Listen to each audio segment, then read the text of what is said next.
Alright, so I'm about to see how this Costco cooler held up all day, being out in the heat. Let's see. Let's see how it did.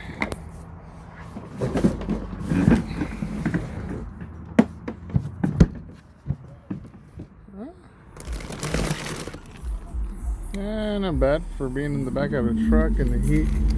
The ice kind of melted, pretty much. And there's still some ice left, but not bad. So for 40 bucks,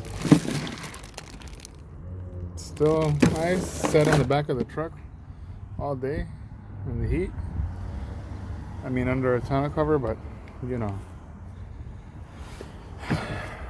can't complain.